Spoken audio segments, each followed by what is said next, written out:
इसलिए जब वो लाखों हाथों वाला देता है, 2 हाथों वाला छीनना चाहता है, परमात्मा हंसता है उस पर।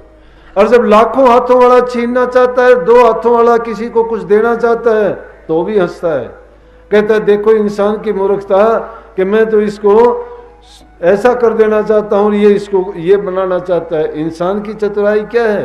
हम इसी मूर्खता के बस होके सोचते हैं मेरी संतान के लिए मैं ये कर दूं, मेरी आने वाली पीढ़ियों के लिए मैं महल बनाऊं, मकान बनाऊं, धन संपत्ति जोड़ के जाऊं, उनको किसी प्रकार का दुख ना हो, कष्ट ना हो।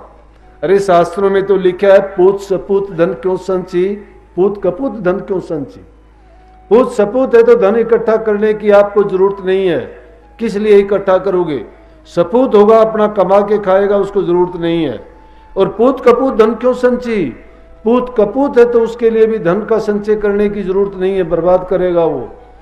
क्योंकि धन की ये गुण है उसमें कि जिस ढंग से वो प्राप्त किया गया है, अगर गलत तरीके से प्राप्त किया गया है तो उसमें अच्छे गुण नहीं है, वो कोई न कोई बुराई पैदा करके बर्बादी का ही कारण बनेगा। अगर गलत तरीके से कमाया गया धन है तो रोग बीमारी के बहाने से तुम्हें तंग भी करेगा और वो चला भी जाएगा, या और कोई नुकसान कर देगा, या उसको चोर ले जाएंगे, या उसमें अग्नि लग जाएगी, या आजकल और दूसरे तरीके इनकम टैक्स वाले और सरकार उसको छीन लेगी। कहां रहेगा वो धन? इसलिए कपूत के लिए धन इकट्ठा करने की जरूरत नहीं है, सपूत है तो उसके लिए भी इकट्ठा करने की जरूरत नहीं है। सपूत होगा बुराइयों से दूर रहेगा, अच्छे रास्ते पर चलेगा, अपना कमा के खाएगा, और जब जो अपना कमा के खाता है, मेहनत से हक हलाल की कमाई खाता है, उसका जीवन भी पवित्र होता है, उसके विचार भी शुद्ध होते हैं, और उसमें किसी प्रकार की रोग बीमारी चोरी डकैती का भी भय नहीं होता। डरता इंसान कौन है? जो चोर है, जिसके दिल में चोर है, जिसने बुराइयां की है, वो डरता है। सच्चाई को सांच को आंच कहीं है ही नहीं, लेकिन इंसान नहीं समझता। इंसान तो अपनी चतुराई से ये सोचता है कि मैं करता हूं, अपने करने से कुछ नहीं होता। जो हम या तो अपने प्रारब्ध कर्म से करके आए हैं वो हमें भोगना ही भोगना पड़ेगा, कोई रोकने वाला नहीं। रोकना अगर चाहते हो तो उसका रास्ता है संतों के पास। संतों ने वो सतनाम धन पूंजी का खजाना है, उसकी चाबी दी है, उसका नाम क्या है? गुरु मंत्र है। गुरु मंत्र जिसको मिल जाता है, आदि घर का जिसको भेद मिल जाता है, और वो भेद लेके संतों के बताए अनुसार उसकी कमाई करता है, नाम का सुमन करता है, भजन करता है, और मन में सही चिंतन करते हुए अपने जीवन की बुराइयों को त्याग के अच्छाइयों के रास्ते पर चलता है, उसको अपना जीवन पवित्र हो जाता है।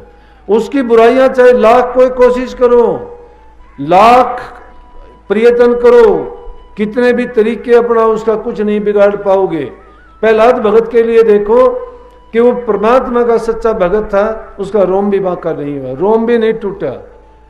इसीलिए स्वामी जी महाराज ने भी कही है, सतगुरु राजी तो करता राजी, काल कर्म की चले न बाजी। सतगुरु जिस पर राजी हो उस पर ना काल की ना माया का कोई फंदा नहीं डल सकता, उसको रोक नहीं सकते। अब उसी प्रहलाद के लिए हिरण्याकुश ने लाख कोशिश करी कि ये परमात्मा का नाम लेता है, मैं इसको परमात्मा का नाम नहीं लेने दूंगा, इसको तो मेरी भक्ति करनी चाहिए। परमात्मा कौन होता है?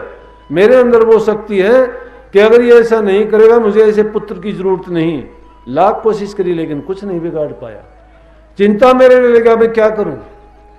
धर्म और अधर्म की जब लड़ाई होती है, ज्ञान अज्ञान की लड़ाई होती है, पाप पुण्य की लड़ाई होती है, निश्चित रूप से जो अच्छाई है वो बुराई पर हमेशा विजय पाती है। बुराई कभी जीत नहीं पाती है, लेकिन रास्ते में आने वाली बाधाएं और कष्ट झेलना बड़ा मुश्किल हो जाता है।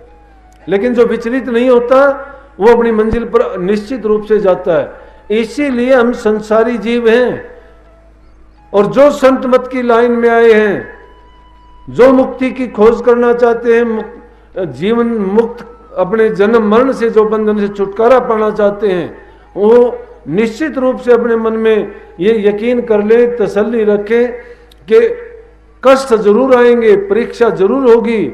सतगुरु इतनी आसानी से देता नहीं है। उस मालिक की जब मौज उतर के आती है वो निहाल कर देता है एक पल में, लेकिन उससे पहले जांचता है, परखता है, उसकी परीक्षाएं उसको देनी पड़ती हैं। अगर वो विचलित नहीं होता तो फिर उसको माला माल होने में एक पल भी नहीं लगाता। प्रहलाद भगत के लिए जब वो कुछ नहीं कर पाया, चिंता में रहने लगा, उसकी बहन होड़का कहने लगी, भैया क्या बात है, आप इतने चिंतित रहते हो?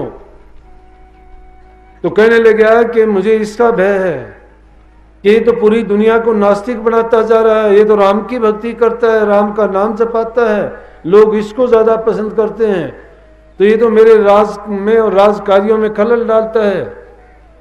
और कहने लगा, मैंने अनेक प्रकार से कोशिश की है, मैं इसका कुछ बिगाड़ नहीं पाता, ना इसको रोक पाता हूं। ओढ़का कहने लगी, कोई चिंता ना कर, मैं तेरी मदद करूंगी और मैं इसको आग में जला दूंगी। वो कहने लगे, आग में आप कैसे जला दोगे? मैंने बहुत प्रयत्न किए हैं, मैंने इसके लिए अनेक ऐसे ऐसे काम किए, लेकिन ये हर चीज में से निकल के आ गया और इसका कुछ भी नहीं बिगाड़ पाए। कहने लगी कि मुझे एक चीर मिला हुआ है, मैंने वरदान में लोमस ऋषि से एक चीर प्राप्त किया था, उस चीर को ओढ़ के मैं अग्नि के अंदर बैठ जाऊंगी, इसको गोद में ले लूंगी और जब अग्नि जारी होगी तो इसको मैं बाहर कर दूंगी, ये जल जाएगा और मैं बाहर जिंदा निकलाऊंगी, मेरा कुछ नहीं बिगड़ेगा। ऋषि जी का मेरे ऊपर आशीर्वाद है और उन्होंने मुझे वो चीर दिया था, ये बख्शीश है कि अग्नि मेरा कुछ नहीं बिगाड़ पाएगी। ओढ़का जब उसको अग्नि में लेके बैठ गई